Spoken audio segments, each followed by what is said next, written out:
नमस्कार विद्यार्थी मित्रांनो, सगळ्यांचं स्वागत आहे आपल्या अड्डा 24/7च्या मराठी यूट्यूब चॅनलवरती.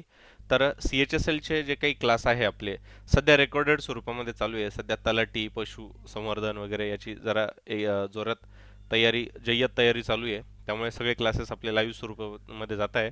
पण आपले CHSL चे GKचे जे काही क्लास आहे ते आपण सध्या रेकॉर्डेड स्वरूपामध्ये जाऊया. आपली तयारी मात्र आपली चालू ठेवूया. आता बघा, इथं तुम्हाला म्हटलेलं आहे विद्यार्थ्यांनो, which of the following is not the member of European union. आता युरोपियन युनियनमध्ये युनायटेड किंगडम सध्याच्या घडीला आहे, पण ब्रेक्झिट ब्रेक्झिट ही गोष्ट वेगळी आहे. अलग लक्षात. ग्रीस आहे, तुमचं फिनलँड आहे, नॉर्वे नॉर्वे पण नाहीये. नॉर्वे हे नाहीये त्याच्यामध्ये, हे लक्षात घ्या. तुम्ही नाटो नाटो ही संघटना असेल, तुमचं सार्क ही संघटना असेल, G7 संघटना असेल, G20 ज्याचं अध्यक्षपद सध्या भारताकडे आहे. तर अशा पद्धतीच्या ज्या काही संघटना आहे, रशिया युक्रेनचं युद्ध चालू आहे, तर त्या युद्ध पातळीवरती वेगवेगळ्या जागतिक क्वाड क्वाड संघटनेचंही महत्त्व, मग त्या संघटनांचं नेमकं महत्त्वाचं हेडक्वार्टर कुठं आहे. इवन मागच्या MTSच्या याच्यामध्ये आता विचारलं होतं की युनायटेड नेशन्सची स्थापना दिवस कोणत्या तारखेला साजरा केला जातं, तर ते 28 ऑक्टोबर आहे. 1945ला त्याची स्थापना झालेली आहे. त्या पद्धतीने तुम्हाला त्याच्या संदर्भात माहिती असायला पाहिजे. तर याचं उत्तर मी तुम्हाला सांगून ठेवतोय, नॉर्वे. नॉर्वे हे त्याचं अचूक उत्तर विद्यार्थ्यांनो चांगल्या प्रकारे माहिती असू द्या, कारण की ओव्हरऑल वाचन असणं गरजेचं आहे. त्या पद्धतीने प्रिपरेशन करणं गरजेचं आहे. बरं, त्याच्याही पुढे जाऊन आता एखादी व्यक्ती जर बघितलं,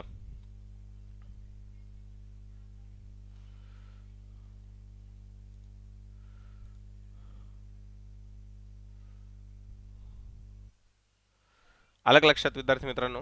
तर बघा, with which of the following musical instrument was the musician Bismillah Khan associated. Bismillah Khan हे खालीलपैकी कोणत्या वाद्याशी संबंधित आहे, असं सरळ सरळ विचारलेलं आहे तुमचं. तर ऑब्विसली शहनाई हे तुमचं अचूक उत्तर आहे. आता विद्यार्थी मित्रांनो, सगळ्यात महत्त्वाचं, 2022च्या मिडलपासून लक्षात घ्या.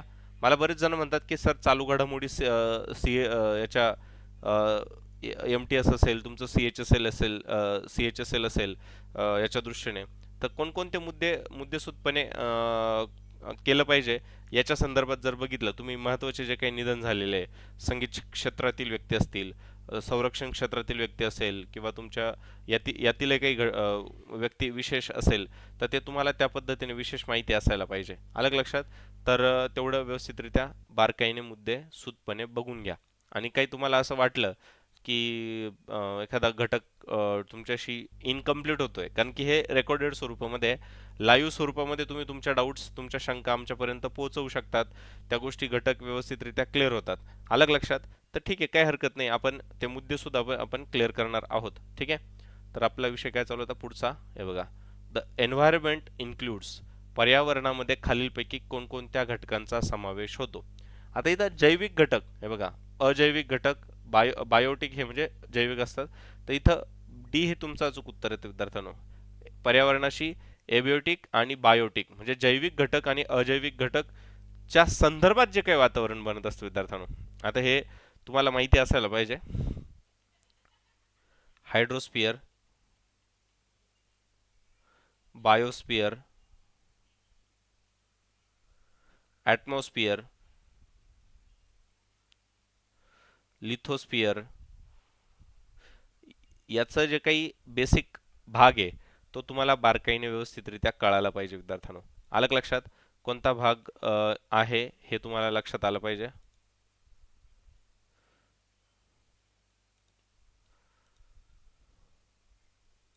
अलग लक्षात. याच्यात काही डाऊट येत असतील तर नक्की विचारा. अलग लक्षात.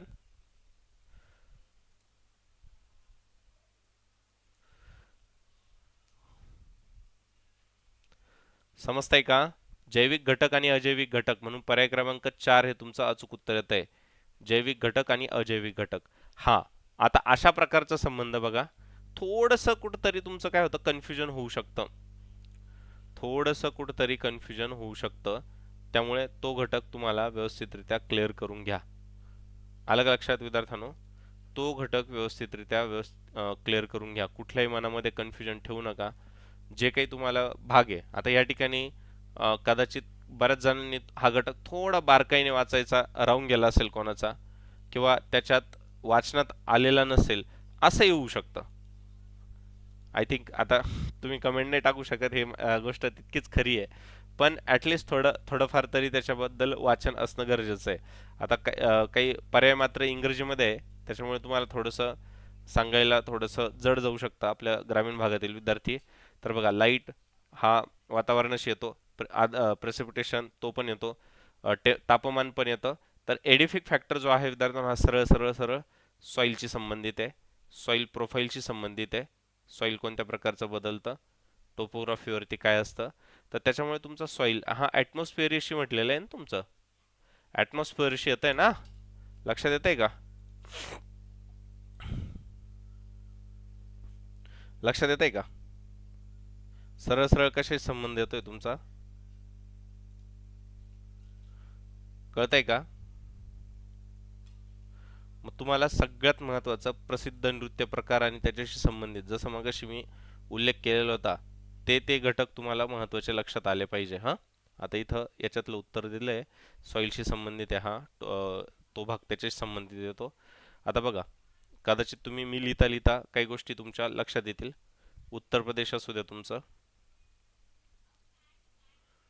तुमचं तमिळनाडू असू द्या, आंध्र प्रदेश असू द्या, त्यानंतर तुमचं केरळ, ओरिसा,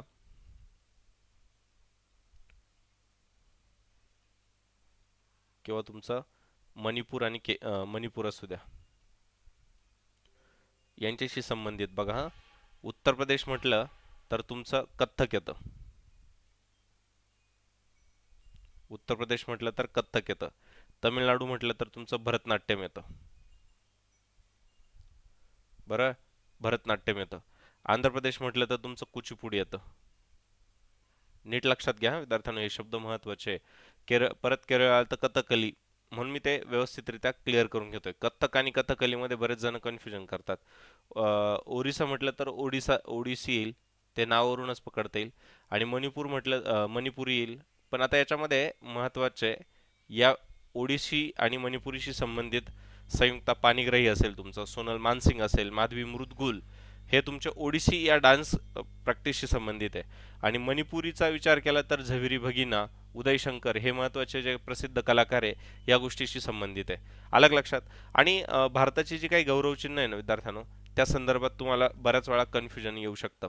भारताचं राष्ट्रगीत, भारताचं राष्ट्रीय गीत, राष्ट्रचिन्ह आणि राष्ट्रचिन्हाचं स्वरूप, यावरती प्रश्न विचारला गेलेला आहे. आता भारताचं जे काही राष्ट्रचिन्ह आहे, गौरवचिन्ह ज्याचा उल्लेख करतात, बरोबर, सिंह, घोडा, बैल, हत्ती यांची प्रतिमात्मक चिन्ह राजमुद्रेवरती आहे.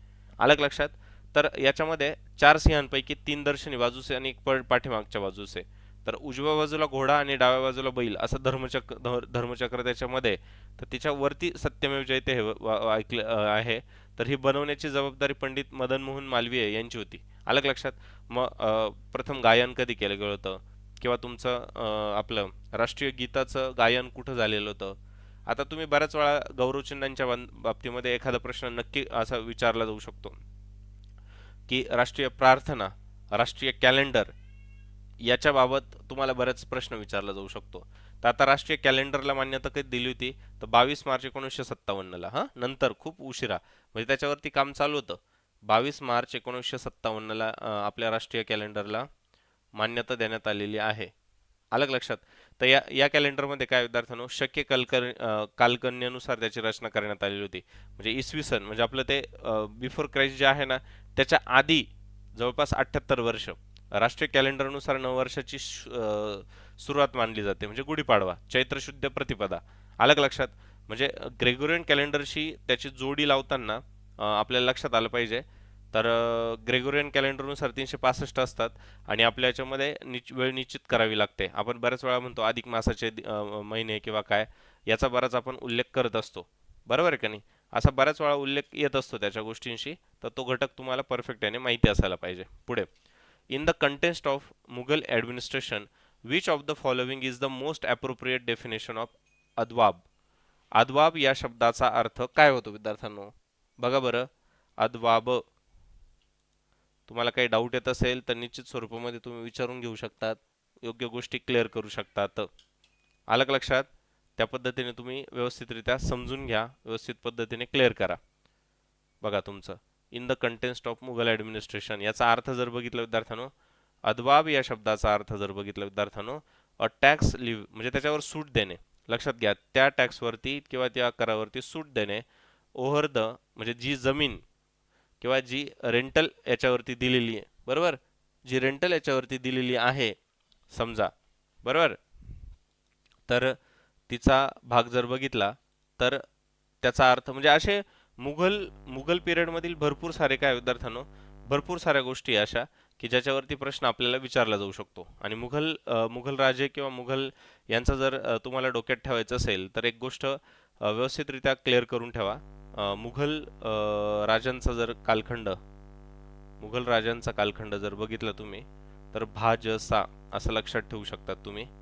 भाजसा बाबर, हुमायून, अकबर, जहांगीर, शहाजहान, औरंगजेब. आता शहाजहानच्या दरबारामध्ये कोण आला होता तर कॅप्टन हॉकिन्स आला होता विद्यार्थ्यांनो. कोण आला होता तर कॅप्टन हॉकिन्स आलेला होता. आलं का लक्षात? Captain Hawkins. तसं हुमायूनच्या दरबारात कोणी आहे का किंवा आपल्या याच्या संदर्भात पण तुम्हाला विचारलं जाऊ शकतं बरंचसं.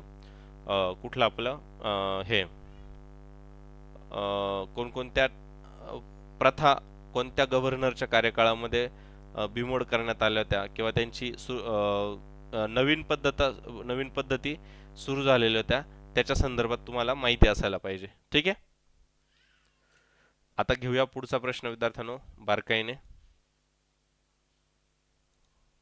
ठीक आहे.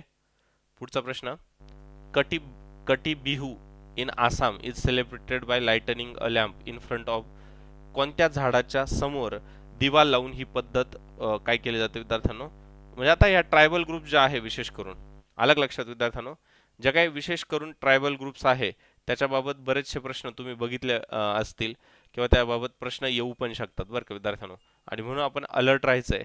त्या पद्धतीच्या ज्या काही सूचना आहे किंवा काय त्या बारकाईने तुम्हाला व्यवस्थितरित्या माहिती असायला पाहिजे. तर कटी बिहू हा जो आहे तुळशीच्या समोर दिवा लावून त्याचं महत्त्व किंवा त्याच्या गोष्टी आणल्या जातात. आलं लक्षात?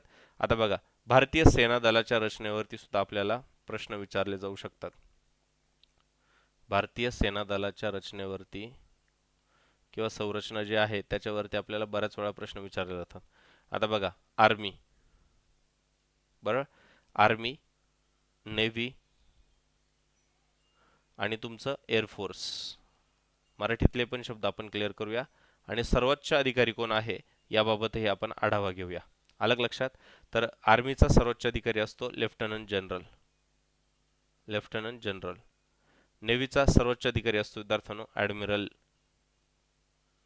अलग लक्षात? ॲडमिरल. आणि याचा असतो air chief marshal. Air chief marshal, बरोबर. याबाबत तुम्ही व्यवस्थितरित्या सर्वोच्च अधिकारी तुम्हाला विचारले गेले तर ते तुम्हाला माहिती असायला पाहिजे. सर्वोच्च अधिकारी हवं तर याचे मराठी नावं पण लिहून घेऊया. आर्मी म्हणजे भूदल, बरेच जण आता विचारत असतात. नेव्ही म्हणजे तुमचं नौदल. नेव्ही म्हणजे तुमचं नौदल. आणि एअरफोर्स म्हणजे विद्यार्थ्यांनो तुमचं हवाई दल. हे झालं तुमच्या याच्या संदर्भातील. हे महत्त्वाचं सेनादल आहे आणि सेनादलाचे तीनही सेनादलाचे प्रमुख कोण असतात? राष्ट्रपती. मग चीफ ऑफ डिफेन्स ही जे काही पद आहे सध्या कोण आहे त्या त्या त्या त्या पदावरती कोण सध्या कामाला करतंय किंवा काम कोण करतंय हेही तुम्हाला परफेक्टने माहिती असायला पाहिजे विद्यार्थ्यांनो. अलग लक्षात? मग आता सगळ्यात महत्त्वाचं, भारतीय दलातील निमलष्करी दल कोणते? भारतीय सैन्यातील किंवा भारतीय निमलष्करी दल कोणते हे ओळखता आलं पाहिजे विद्यार्थ्यांनो. भारतातील निमलष्करी दले कोणते?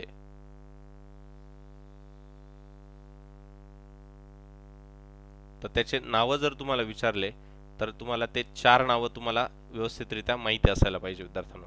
कोणकोणते ते नीट ऐका. सीमा सुरक्षा दल, सीमा सुरक्षा दल, अलग लक्षात. त्यानंतर तुमचं भारतीय तटरक्षक दल, भारतीय तटरक्षक दल.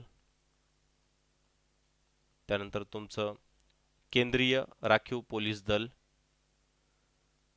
केंद्रीय राखीव पोलीस दल आणि तुमचं रॅपिड ॲक्शन फोर्स RAF जलद कृती दल.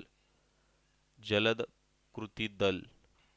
आता यांची स्थापना कोणत्या वर्षी झालेली आहे, कशाच्या अंतर्गत करण्यात आलेली आहे, गृह मंत्रालयाच्या अंतर्गत काम करणाऱ्या संस्था कोणत्या आहे, याबाबत तुम्हाला नक्की एखादा प्रश्न विचारला जातो.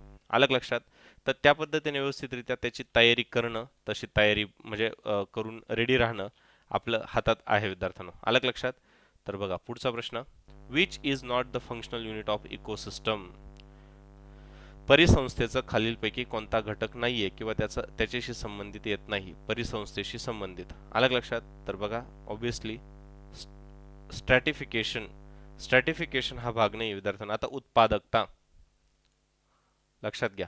उत्पादकता, ऊर्जा, ऊर्जा संवहन,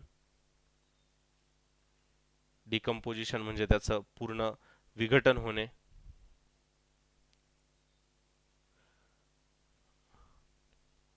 अलग लक्षात, त्याचं पूर्ण विघटन होणे, बरोबर का नाही.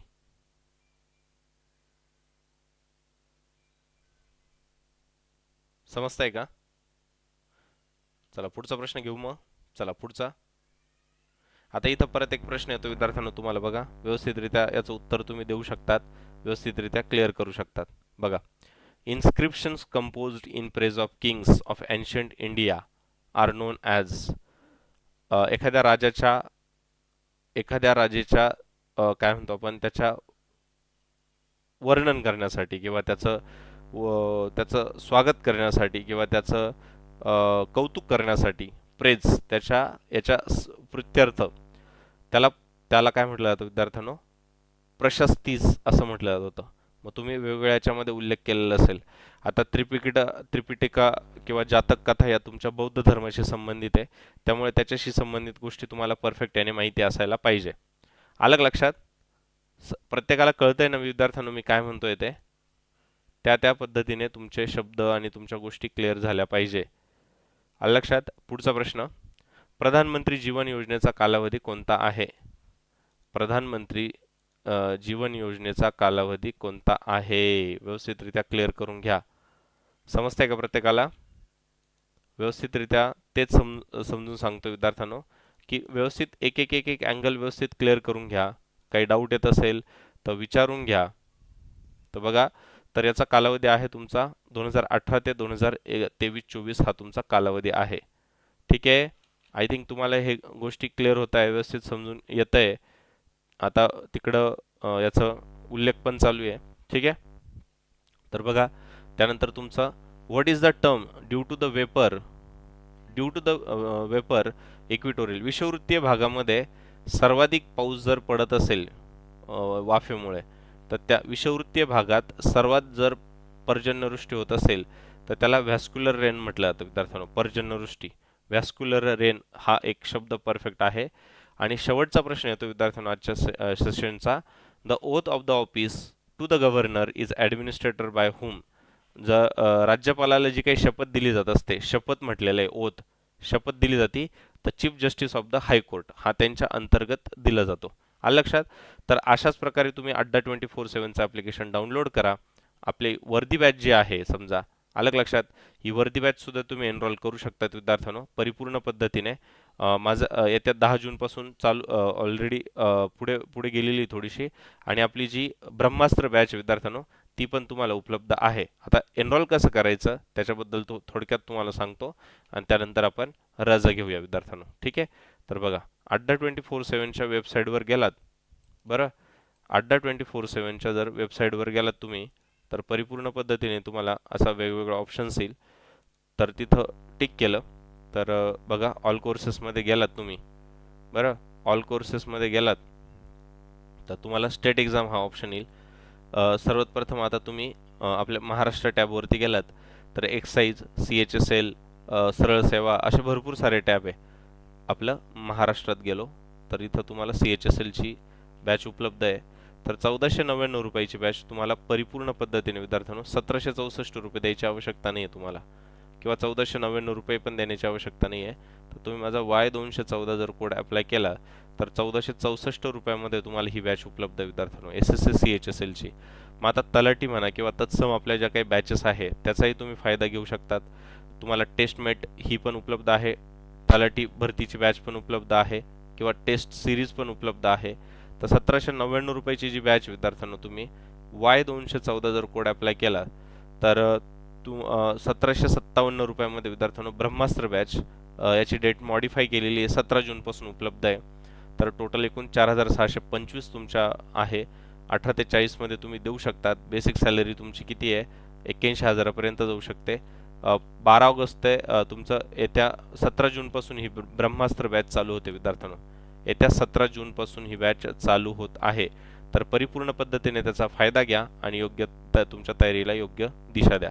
आता घेतोय रजा, परत भेटूया आपल्या पुढच्या लेक्चरला. तोपर्यंत टेक केअर. जय महाराष्ट्र.